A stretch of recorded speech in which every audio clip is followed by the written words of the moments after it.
arrive in the canyon. That's where I long to be with my three good companions. Just my rifle, pony and me. Microciné, bonjour ou bonsoir, ça va dépendre de l'heure à laquelle vous allez découvrir cette nouvelle émission. Aujourd'hui, nous allons parler d'un film important dans l'histoire du cinéma français. Le film s'appelle La soupe aux choux et je crois que tout le monde connaît ce film, La soupe aux choux. Pourquoi? Parce qu'il y a un livre, il est là, le voici. Ce livre, alors le film de Jean Giraud et le livre écrit par Thibaut Brutin, édité chez Yellow Now. Toutes les informations dans le descriptif de la vidéo. Et Thibaut est là pour venir nous en parler de ce bouquin. Déjà, comment allez-vous? Très bien, je suis ravi d'être ici. Merci pour votre invitation. Mais je vous en prie. Alors, je vais commencer. C'est pas une question, c'est juste la citation que vous avez décidé, et vous allez comprendre pourquoi je dis ça, la citation que vous avez décidé d'intégrer pour ouvrir le bal, on va dire ça comme ça. Alors, je vais la lire et après, je dirai qui l'a écrit. Donc, c'est « Si un film, au bout du compte, c'est quelqu'un et si l'on ne croit qu'à la beauté des rencontres, rien n'est plus émouvant que de rencontrer de temps à autre le même film au milieu de la foule anonyme et hurlante des programmes de télé. Et si les films sont des amis, l'amitié ne consiste pas à les avoir sous la main, dans une vidéothèque bien rangée, mais à les revoir de temps à autre. Une sorte de respect réciproque teinté d'humour. Deux points, ouvrez les guillemets. Qu'est-ce que tu fais là, tout seul sur la 5 ? Un film, donc c'est fermez les guillemets, un film c'est un être que j'ai bien connu jadis et dont je me demande comment il a vieilli. Un film mérite des égards parce qu'on a aimé le voir et on a aimé le faire. Et c'est un extrait du bouquin Devant la recrudescence des vols de sac à main, c'est Serge Danet. Alors petit 1, pourquoi Serge Danet? Et petit 2, est-ce qu'il y a aussi un lien avec une certaine critique qui a cartonné ce film de manière négative? Mais c'est intéressant que ça commence par Serge Danet, en tout cas. Ça commence par Serge Danet parce que profondément, l'écriture de ce livre a démarré par la lecture de ce texte, je crois. J'avais fait un visionnage, comme beaucoup de Français, de La soupe aux choux dans des conditions familiales un été. Et il se trouve que dans le cadre de recherche que je faisais à l'époque, je suis tombé sur ce texte de Danet que j'ai trouvé profondément émouvant, assez juste. Et si Danet aujourd'hui est très célébré, je pense que, comme souvent d'ailleurs, il faut faire attention à ce que les célébrations ne nuisent pas, disons, à la compréhension de la singularité de Danet. Serge Danet, c'est quelqu'un qui pense de façon très hétérodoxe, de façon très différente de beaucoup de critiques de son époque. Notamment, il s'intéresse au devenir des films. Alors, ce qui est intéressant dans la phrase que vous citez, que je cite, c'est qu'il y a à la fois voilà, ce que le film est devenu, ce que les gens ont voulu en faire de ce film.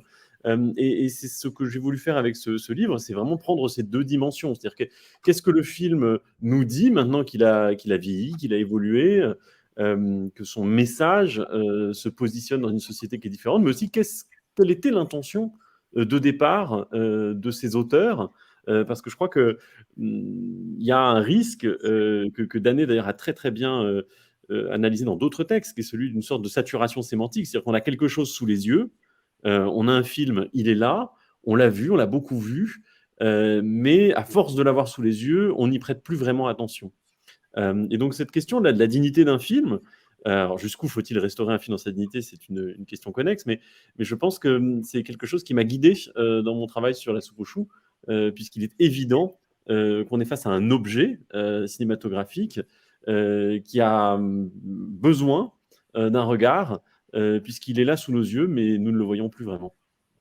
Ça, c'est fort. C'est vrai, c'est beau ça, le fait que nous ne nous voyons plus, parce que c'est exactement, vous avez raison, c'est quelque chose qui a toujours accompagné Danet, au moins depuis les années 80 jusqu'à sa mort. Mais ce film, La soupe aux choux, vous parliez de situation familiale, il a quand même une place importante aussi dans votre histoire du cinéma? Est-ce qu'on peut aller jusqu'à dire ça? Non, je crois pas qu'on puisse. Moi, c'est un film que j'ai vu étant enfant, comme beaucoup de Français. J'ai souvenir d'avoir trouvé ce film ridicule à bien des égards. Et avec le recul, désormais, je pense que c'est aussi parce que je n'étais pas le bon public. Je cite d'ailleurs dans le livre quelques articles qui sont parus au moment de la rediffusion assez massive de comédies populaires françaises, notamment de films de Louis de Funès, pendant le confinement, où le film était qualifié de film doudou. Euh, moi, je trouve que c'est pas un film doudou, c'est un film suaire, c'est un film crépusculaire. S'il y a bien un film déprimant, déprimé dans la filmographie de Funès, c'est peut-être La soupe aux choux. Voilà, mon histoire personnelle avec La soupe aux choux, c'est l'histoire, comme beaucoup de gens, d'un petit garçon qui a vu ce film, qui ne l'a probablement pas compris ou qui n'en a retenu que les éléments les plus grotesques. Et à cela se double, je dirais, mon parcours de recherche et d'écriture, qui est fondé sur la compréhension des mécanismes de la culture populaire. Et j'avais eu l'occasion de travailler, grâce à Alain Krugère, sur l'exposition consacrée à Louis de Funès à la Cinémathèque française. Et on a bien vu, dans le cadre de la préparation de cette exposition, que s'il était question de revaloriser le travail de Louis de Funès en tant que comédien, la question du contrôle qu'il exerçait sur les films, et plus encore le statut de certains de ces films les plus iconiques, je pense notamment donc à La soupe aux choux, était très discutable ou discuté. C'est-à-dire que quand il s'est agi de présenter au public La soupe aux choux, ça n'a été possible que dans le cadre d'une projection de cinéma bis. Or, moi, je pense que La soupe aux choux n'est pas un film bis, ou en tout cas, ce n'est pas un nanar, dans le sens où ce n'est pas un film qui dit exactement le contraire de ce qu'il était censé dire. Ce n'est pas un film sérieux qui serait raté et devenu risible. Voilà, c'est un film dont on peut penser qu'il est raté, mais je pense qu'il est exactement ce que ces auteurs ont voulu qu'il soit. Il faudrait peut-être que vous développiez un petit peu plus l'expo de Funès, parce que, et c'est ce que vous dites dans le bouquin dès le début, parce qu'il y a l'expo, mais il y a aussi des articles qui ont été écrits contre cette expo. Et ça peut donner aussi, ça renvoie aussi comment le film a été reçu par une partie de la critique lors de sa sortie en 81, 82, si je me trompe, 81, si je me trompe pas. Voilà. Et ça serait intéressant de parler aussi de cette expo, de ce qui s'est passé autour, parce que ça donne le là, je crois. Ça donne une tonalité, en tout cas. Oui, bah, le parcours de cette exposition est un peu malheureux. Il est à l'image de beaucoup de productions culturelles de cette période qui a été le Covid. L'annonce de l'exposition a précédé de plusieurs mois son ouverture, et ça a permis donc d'avoir des réactions d'emblée dans la presse. Notamment, un journaliste de Transfuge avait fait un édito, en tout cas un texte très polémique, et je crois volontairement polémique, s'insurgeant du fait que si, en quelque sorte, la Cinémathèque était le panthéon du cinéma, faire rentrer Louis de Funès, c'était peut-être avoir une forme d'inversion des valeurs. Moi, je pense que c'est un discours d'ailleurs tout à fait légitime que ce monsieur tient. Après, on peut y souscrire ou ne pas y souscrire, mais ce qui est amusant, c'est de voir qu'il s'est pris sur le monde digital dans lequel Louis de Funès, alors que c'est pas un digital native, règne. Il s'est pris une belle volée de bois vert, et je crois qu'on peut dire que le reste de la couverture de l'exposition était extrêmement positif. Par contre, la diffusion des films pendant le confinement de façon assez massive, parce qu'il fallait trouver des produits, des contenus, comme on dit maintenant, à mettre devant le public qui ne soient pas trop chers, des contenus aussi qui soient fédérateurs pour la famille dans son ensemble. Donc, bref, il y a eu le choix qui a été fait par de nombreuses chaînes de diffuser les films de Louis de Funès, et ça a posé une vraie question, qui est une question aussi très légitime, notamment de la télévision de service public, ou des chaînes de télévision généralistes qui occupent le début de la grille, de savoir si vraiment il était nécessaire qu'elles diffusent des films qui sont déjà essorés, revus, alors que leur mission d'éducation au cinéma pourrait les inviter à une forme de diversité. Enfin, ce qui est intéressant, c'est que De Funès, s'intéresser à De Funès, et sans trancher dans aucun de ces débats, parce que je n'aurais pas cette prétention, je crois, c'est aussi se poser de nombreuses questions qui sont liées aux politiques culturelles. Et là-dessus, l'étude qui a été faite sur les différents articles qui sont parus est intéressante, parce qu'on voit des débats parfois très vifs. Et moi, c'est ça que j'aime. Il faudrait rendre, comme l'a fait d'ailleurs si bien la critique française des années 50, une part polémique à l'analyse du cinéma. Et c'est évidemment un peu avec un désir de poil à gratter que je me suis attelé à ce livre sur La soupe aux choux. Ben oui, parce que c'est vrai que, pardonnez-moi, mais vous dites que ce n'est pas un nanar, mais quand on parle de soupe aux choux, déjà, c'est ancré dans la culture française. Et puis surtout, on parle beaucoup de ça, de nanar. Mais moi, je l'ai revu pour préparer cette émission. et je l'avais énormément essoré, comme vous le dites, en cassette vidéo quand j'étais gosse, donc 8, 9, 10 ans, je sais pas, quelque chose comme ça. Et il y a des choses, donc vues là, il y a 3, 4 jours, que je n'avais pas remarqué, que je n'avais pas du tout comprise déjà.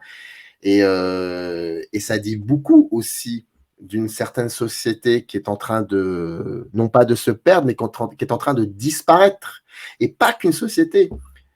Il y a même des gens qui disparaissent. Et c'est ça qui est assez intéressant de ce point de vue. Et moi, j'aurais voulu savoir, aujourd'hui, La Soupe aux choux, quand vous travaillez sur ce film, quand vous en faites donc un bouquin d'ailleurs là-dessus, euh, et quand vous le revoyez pour préparer ce bouquin, qu'est-ce qui vous saute aux yeux? Qu'est-ce que vous n'avez pas vu et que vous voyez maintenant? Alors moi, ce qui me frappe, c'est la sophistication de ce récit. Hmm.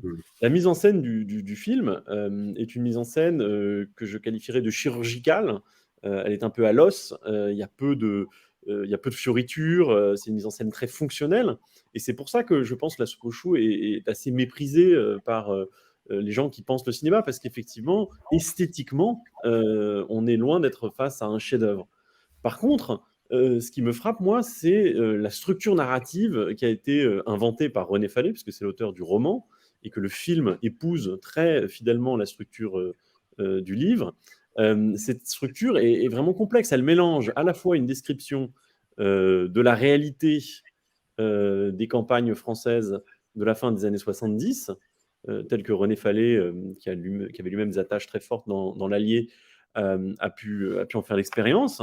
Vous avez deux personnages, deux paysans, enfin deux ruraux, parce que l'un est paysan, l'autre est puisatier, qui appartiennent à un monde en voie de disparition. Donc vous avez cette espèce de ligne temporelle et géographique qui est très ancrée dans un territoire. Vous avez par-dessus ça ce récit de l'arrivée d'un martien. Il faut une liberté d'esprit quand même pour imaginer un récit qui fonctionne sur la rencontre entre deux vieux messieurs qui boivent dans un village de l'Allier et un martien qui tombe du ciel. Et c'est cette dimension parodique d'ailleurs Enfin, qui tombe du ciel parce que il a entendu l'épée, les il flatulences a de entendu ces. l'épée. Mais il y a une liberté d'esprit rabelaisienne qui est tout à Ouais. fait réjouissante là-dedans. Il y a un côté, je pense que le fait que Fallet soit un autodidacte a profondément joué sur sa liberté d'esprit. Il n'est pas engoncé dans des formes de récits traditionnels, donc il invente cette idée, il s'y tient. Et donc voilà, vous avez ce récit des vieux, je dirais, ce récit du martien qui fait la découverte de la société française en train de disparaître. Et vous avez en même temps, et ça c'est quelque chose que j'avais mal perçu quand j'étais enfant, et qui je pense est un des trucs les plus intéressants du film et du récit, c'est le fait qu'il y a une modernité française qui est aussi représentée, de façon très critique d'ailleurs, puisque vous avez deux personnages qui l'incarnent, un qui est plutôt positif et l'autre plutôt négatif. Le premier, c'est le personnage du maire de la ville qui cherche à transformer sa communauté en favorisant l'avènement de ce qu'on appelle le périurbain et aussi le récréatif. On voit que le hameau où habitent le Glaude et le Bombay se retrouve subitement dévasté par des travaux pour créer des lotissements. Donc vous avez ce personnage-là qui va aussi d'ailleurs entreprendre un parc d'attractions dans lequel les deux personnages se trouvent enfermés à la fin. Donc il y a quand même des images particulièrement fortes. Les mots que Fallet choisit sont très violents aussi. Il y a un côté concentrationnaire dans cette espèce de façon de mettre des vieux dans un espèce de Luna Park ou de zoo de la ruralité. Et donc vous avez un deuxième personnage qui est tout aussi intéressant, qui est l'épouse du Glaude, qui ressuscite, et oui. De même qu'il y a des martiens qui tombent du ciel quand on pète, il y a aussi dans ce récit des résurrections inattendues, surprenantes, organisées par le martien. Et cette femme va renaître, non pas à l'âge de son décès, mais dans sa prime jeunesse. Et donc, elle va incarner aux yeux du Glaude et aux yeux du lecteur et du spectateur une forme de jeunesse. Et c'est là où il y a un personnage surprenant dans la filmographie du Funès. Vous avez une femme jouée par Christine Dejoux, qui est une comédienne d'ailleurs qui vient d'une génération qui est très différente de celle de Funès, qui vient du café-théâtre.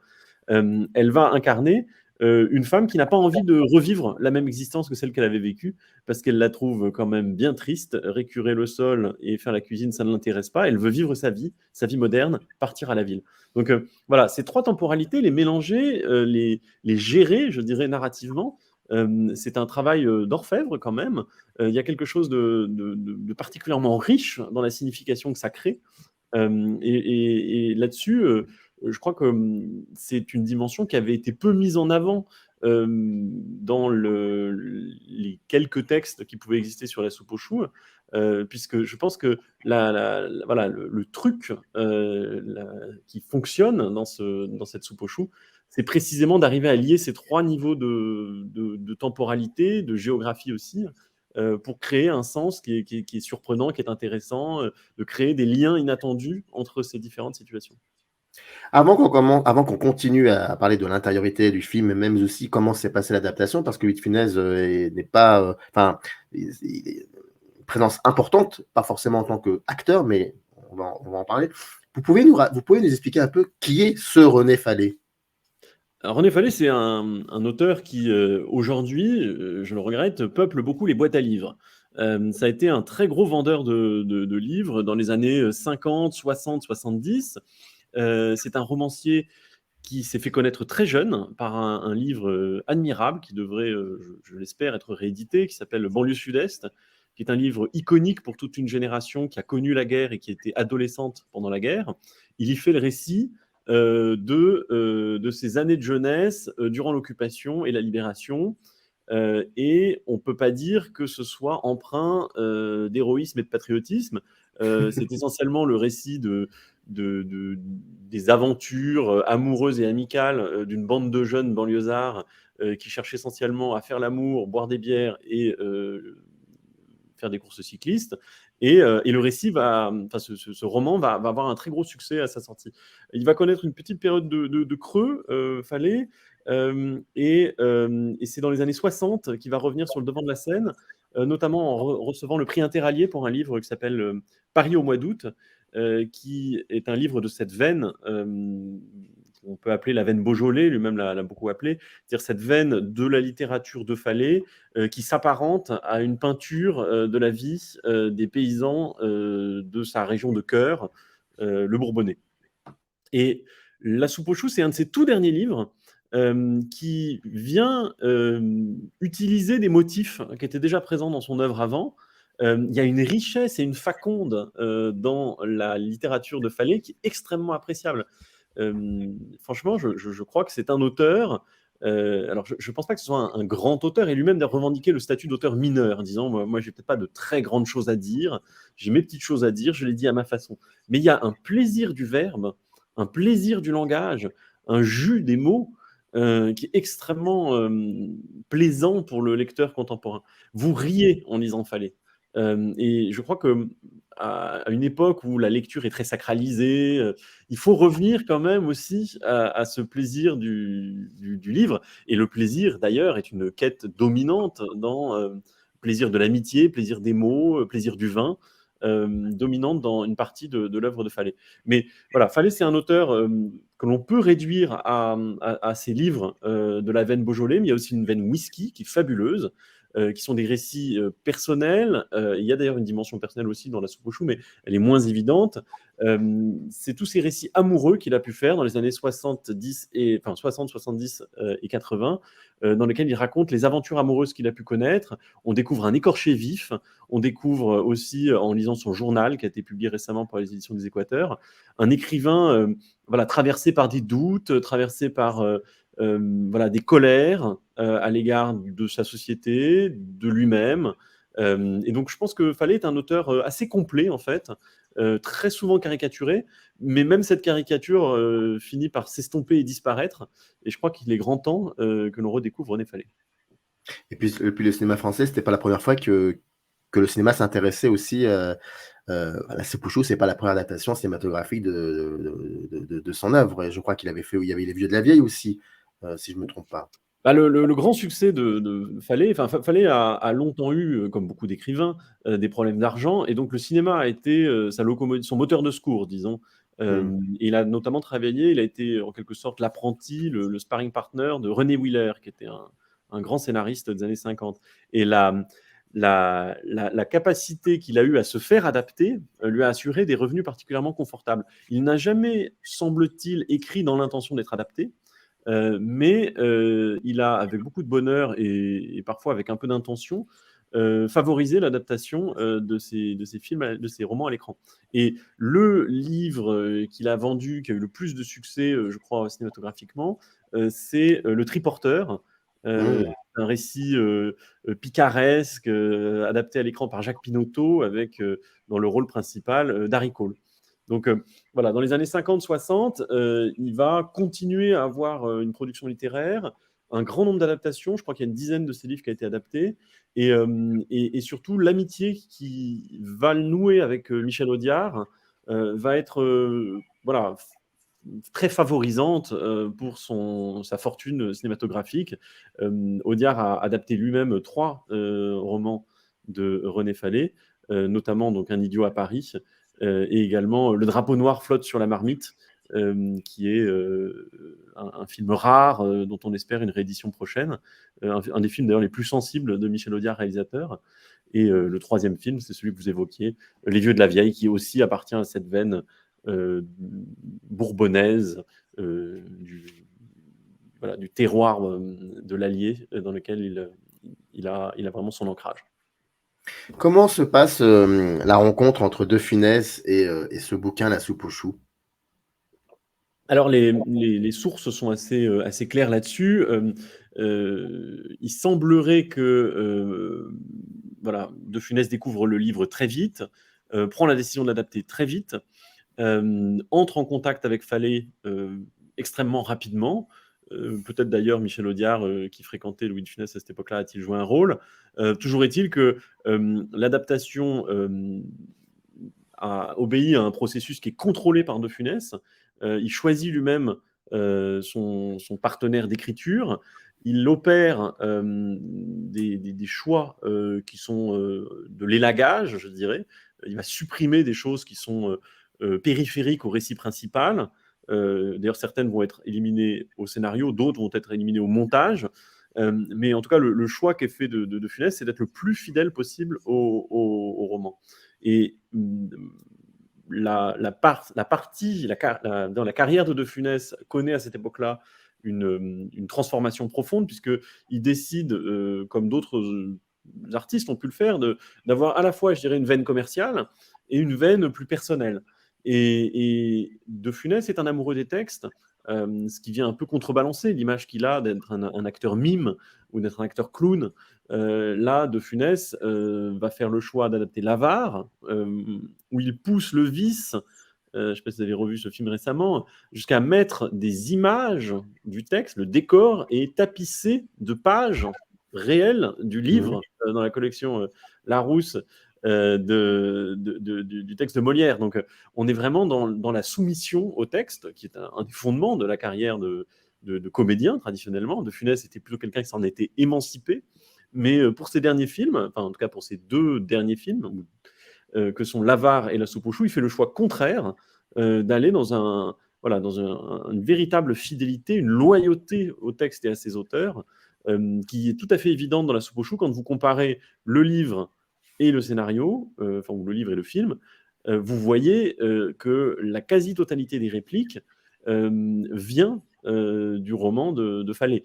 Donc la question on s'est même posé la question avec l'éditeur de savoir s'il fallait mettre La soupe aux choux de Jean Giraud et Louis de Funès, ou La soupe aux choux de Jean Giraud, Louis de Funès et René Fallet. La question de l'auteur de ce texte, elle se pose, puisque la ligne de traduction vers l'écran est assez claire. On voit bien René Fallet, Louis de Funès et en définitive Jean Giraud, qui est le maître d'œuvre, je dirais, technique de ce film.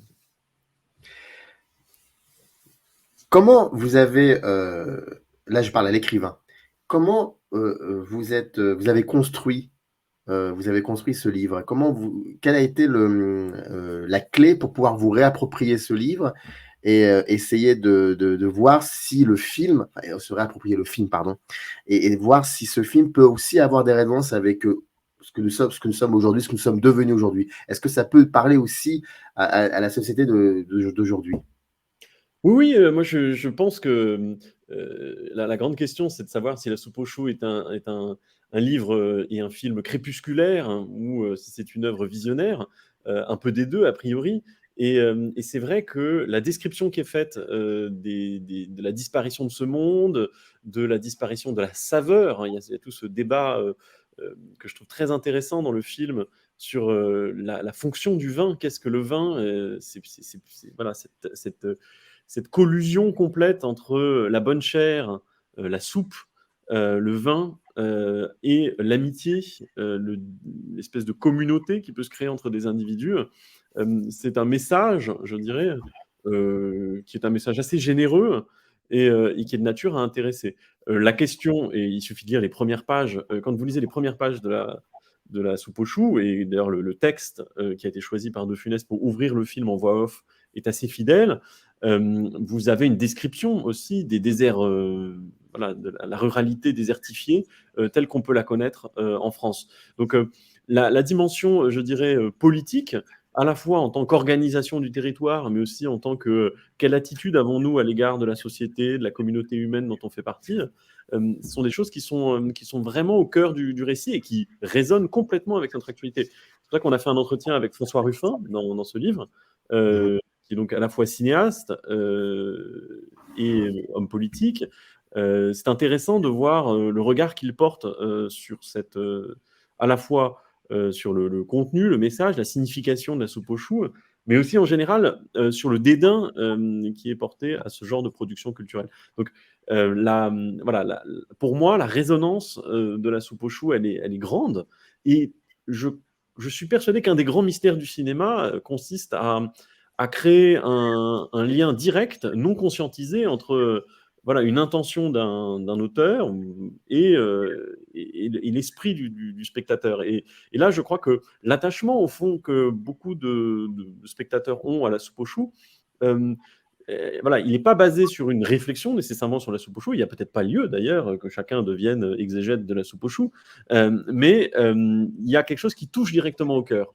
Et je crois que si les gens aiment tant la denrée, ce martien, s'il y a des émotions quand De Funès disparaît de son champ après la séparation avec son épouse, c'est à la fois parce qu'il y a un attachement au comédien, à ce que représente ce film, dans la vie des gens, dans la vie mais aussi dans la vie de la France, dans le message qu'il véhicule. Et je crois que c'est quelques-unes des choses que j'ai essayé de mettre en évidence dans le livre. Mais vous parlez de François Ruffin, c'est important. Je pense que c'est pas anodin d'avoir intégré une interview avec François Ruffin, qui est sur l'échiquier politique, qui est plutôt à gauche. Et c'est important de dire ça parce qu'il en parle dans le bouquin. Il dit que La soupe aux choux est un grand film de gauche.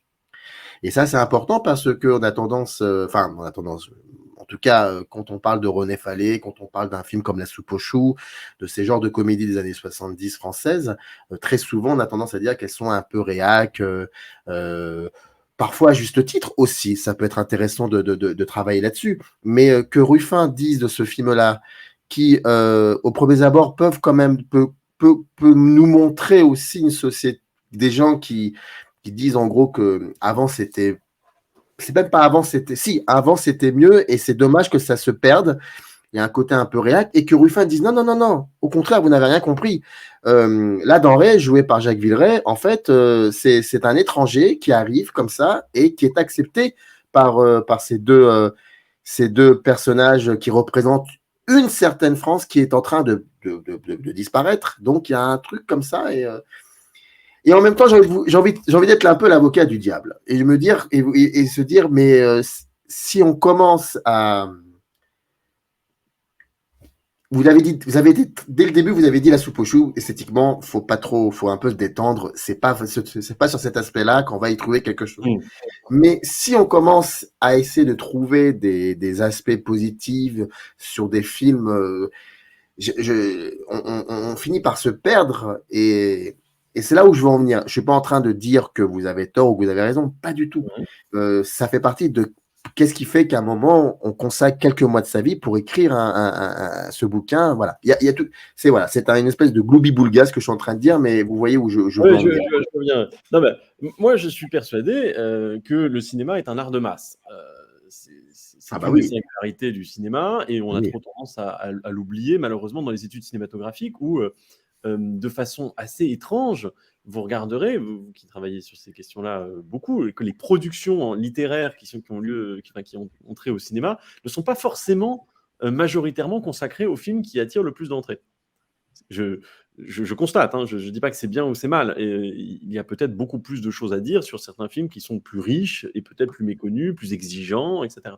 Mais je pense que aujourd'hui, on est dans un extrême assez affolant. C'est-à-dire que il y a un nombre de livres qui sont édités aujourd'hui sur la culture populaire et qui n'apportent rien au débat, qui sont juste une collection d'anecdotes, des entretiens avec des personnes qui aujourd'hui ont quand même un certain âge pour avoir connu le cinéma de l'âge d'or du cinéma français, ou enfin des collections de citations brillantes de dialoguistes ou de scénaristes. Mais tout cela ne fait pas une histoire du cinéma.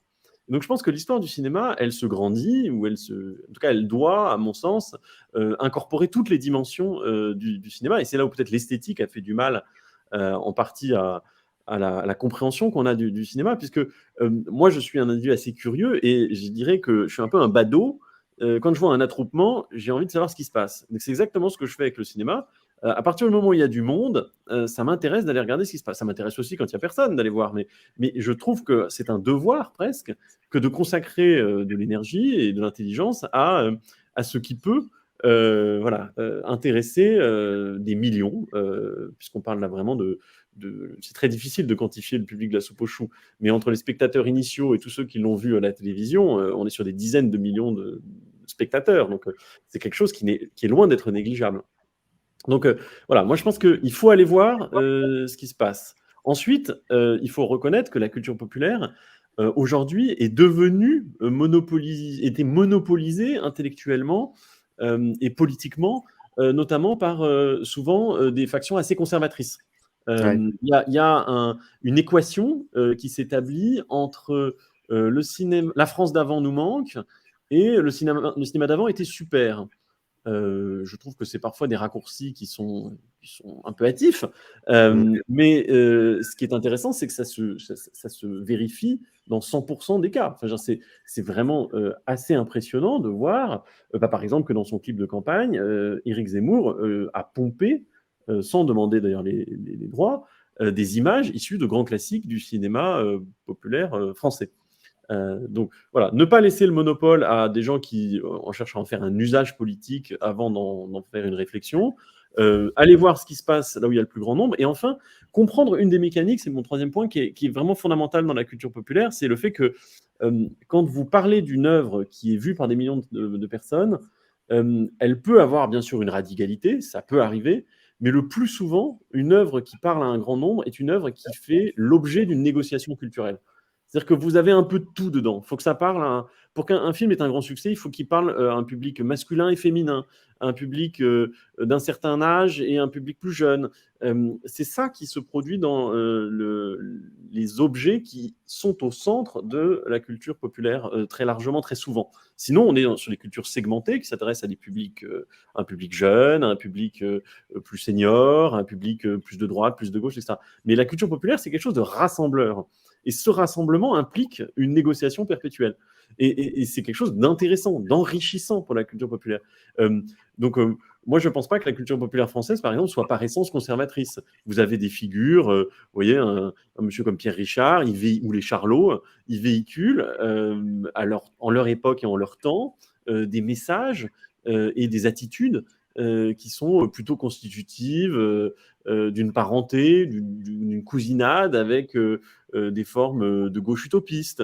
Donc, vous voyez, il y a des tas de choses comme ça qui sont pourtant dans la centralité du cinéma. Hein. Les Charlots, là-dessus, on pourrait parler de l'esthétique des Charlots, je ne suis pas sûr qu'il y en ait beaucoup, mais les Charlots, c'est un cinéma très intéressant parce que voilà, c'est un cinéma de masse, mais qui est quand même très doucement anti-système, assez clairement anti-système même, je dirais. Et c'est quelque chose comme ça qui doit nous inviter à nous dire, il se passe des choses, Il y a des idéologies, voilà, parfois de droite, des idéologies de gauche, mais tout ça est mis, vous parlez de Guba, moi je pense que la culture populaire est par essence, et c'est très intéressant, c'est ça qui fait sa richesse, et ça qui fait la richesse des études qu'on peut lui consacrer, c'est ce mélange, c'est cette grande soupe dans lequel il y a un peu de ceci, un peu de cela. Alors effectivement, dans la soupe aux choux, vous avez des éléments très conservateurs, où c'était vraiment mieux avant, il faut préserver la France d'avant, etc. Mais vous avez ce personnage, par exemple, le personnage du Martien, il est très étonnant, puisqu'il découvre une France qui est en train de mourir, il s'en rend pas compte, puisqu'il n'est jamais confronté dans le récit à la disparition potentielle de cette France. Il ne rencontre pas le maire, il ne rencontre pas la femme de Funès, il ne voit pas le hameau des Gourdiflots être embouti, mais néanmoins, il se prend de passion pour ça. Et par exemple, je ne sais pas comment catégoriser politiquement cette idée, mais par exemple, un film comme La soupe aux choux fait l'apologie effectivement de la rencontre avec un autre transgénérationnel ou transculturel. Je pense que la notion de génération est aussi forte que celle d'étrangeté que met en avant Ruffin. C'est-à-dire que je pense qu'il y a quelque chose de l'ordre le Martien, c'est toujours le futur, c'est toujours un peu la génération future. Donc voilà, fallait nous titille et de Funès aussi. Mais le Martien, quand même, adore le perdiflard et finit par boire comme c'est pas permis. Exactement. Ça, c'est drôle, ça. Bah, c'est marrant. C'est-à-dire qu'il fallait nous dire, attention, peut-être que dans le monde de demain, vous regretterez le monde d'hier. Voilà. Alors moi, je sais pas comment catégoriser cette idée-là. Je trouve il y a peut-être aussi, qu'est-ce qu'il faut faire pour s'intégrer vraiment à la France? Bah, il faut finir par aimer Exactement. le perniflard, peut-être. Mais c'est fascinant. Moi, je trouve. Ah, attention, je n'ai pas. Il faut ouvrir la porte à l'étranger. Vous voyez, donc c'est ça qui est très intéressant, c'est que vous avez tout ça. C'est de la culture populaire. Voilà, c'est un sujet à débattre. Mais attention, je précise une chose. Je ne suis pas en train de dire parce qu'il y a des côtés de droite ou des côtés. Je ne suis pas dans cet esprit-là. On va pas commencer. Non, je parlais de mise en scène plutôt. Mais voilà, ce que vous dites provoque beaucoup de questionnements. Ça à débattre. Il y a beaucoup de choses à dire là-dessus. Et c'est ça qui est assez passionnant. Mais par contre, il y a un aspect du film, c'est plutôt un acteur. J'aimerais bien qu'on revienne sur cet acteur parce qu'on a parlé de Funès. Il y a Jean Carmé aussi pour l'avoir revu le film là récemment, j'ai trouvé vraiment passionnant aussi cet acteur, on avait complètement oublié. Non, mais c'est Villeray. En plus de cela, je vais être en transparence, c'est que 1 heure avant qu'on fasse cet enregistrement, j'étais avec votre collègue Pierre Jailloux, on a discuté du film Passe-Montagne. Et le jour où j'ai travaillé sur les 2 émissions, j'ai vu et Passe-Montagne et La soupe aux choux et Jacques Villeray. Et je vous disais hors caméra, il y a quand même des similitudes. Et j'aimerais bien que vous me parliez un petit peu de Villeray quand même. Ok, très bien. Moi, je suis d'accord, mais je voudrais dire un mot sur Jean Carmé d'abord. Allez-y. Jean Carmé, c'est un comédien que, par exemple, moi, dont j'avais une connaissance très superficielle. Quand vous regardez sa filmographie des années 70-80, vous verrez le nombre de films étranges, insolites, brillants, ratés, qu'il peut faire, c'est fabuleux. C'est-à-dire que Jean Carmé est réduit trop facilement, à mon avis, à un comédien comique qui irait dans le sens du rôle répétitif, etc. Vous pouvez le voir aussi bien dans un film de Jean-Charles Taquella, où il est fabuleux en père de famille qui décide de tout envoyer balader. Vous pouvez le voir dans un film de Daniel Duval, où il est un amoureux meurtri. Enfin, c'est un acteur qui a une palette qui est beaucoup plus large. La soupe aux choux, d'ailleurs, ne fait pas forcément, à mon sens, honneur à la diversité de sa palette. C'est plutôt une incarnation très typique des rôles de Carmé. Mais Carmé, c'est vraiment un comédien fabuleux et je pense qu'il faut découvrir. Villeray, il faut voir Miss Moda aussi. Exactement. Alors, celui-là, par contre, c'est du lourd. Hein, et Jacques Villeray est un comédien aussi qui est un corps étranger. Il y a un texte que je trouve assez brillant de Jean-Marie Samocki dans le livre qui met en avant cette dimension de Villeray. Voilà, il a cette corpulence. Il a souvent aussi des rôles de personnages qui, indépendamment de leur physique, sont des personnages qui ont un trouble, une différence par rapport aux autres. Donc c'est une deuxième dimension particulièrement qui le distingue dans ces films. Et troisièmement aussi, ce qui est très intéressant, c'est qu'il vient d'une famille cinématographique qui est différente de celle dans laquelle De Funès et Carmé s'inscrivent. Donc la place, l'apport de Villeray est fondamental dans ce film parce qu'il apporte cette fraîcheur. Voilà, le Martien apporte une fraîcheur dans la vie et une survie d'ailleurs au Glaude et au Bombay. mais le personnage l'acteur Villeray lui-même apporte un jeu, une dynamique de jeu qui est particulièrement étonnante. Je mets en avant dans le livre le fait que ce dialogue qui s'établit entre les paysans bourbonnais et le martien, c'est aussi l'apprentissage du dialogue. Et au début, vous verrez, il y a quelque chose de l'ordre du babillage enfantin ou voilà, on dirait un bébé. C'est comme ça qu'en tout cas que Villeray a souhaité jouer la denrée. Et petit à petit, il développe des capacités langagières qui lui permettent de rentrer voilà, en harmonie, en dialogue véritablement rapproché, en amitié avec les deux protagonistes. Donc, c'est particulièrement riche, ces visites du soir de la denrée, puisqu'on le voit progresser. Alors effectivement, là, on peut ici faire un parallèle avec les langues étrangères, mais il commence à devenir particulièrement voilà, dissert, bavard même, avec le temps qui passe. L'alcool délie les langues. Et c'est ça qui est fabuleux, c'est de voir un comédien comme ça, de la jeune garde des années 70, dialoguer avec un vétéran du cinéma des années 50 comme De Funès. C'est d'imaginer cette situation de science-fiction qui s'inscrit dans voilà, une sorte d'analyse, alors satirique bien sûr, mais quand même assez fondée sur les transformations de la ruralité française. Donc voilà, La soupe aux choux permet ça, et Villeray joue un rôle fondamental dans cette équation étrange, insolite, un peu déséquilibrée qui est La soupe aux choux. Je rappelle donc, c'est édité chez Yellow Now dans la collection Côté Film, c'est La soupe aux choux, le film de Jean Giraud, et c'est donc écrit par Thibaut Brutin, pardon. Une dernière petite question, les informations sont toutes descriptives de la vidéo. Une dernière question.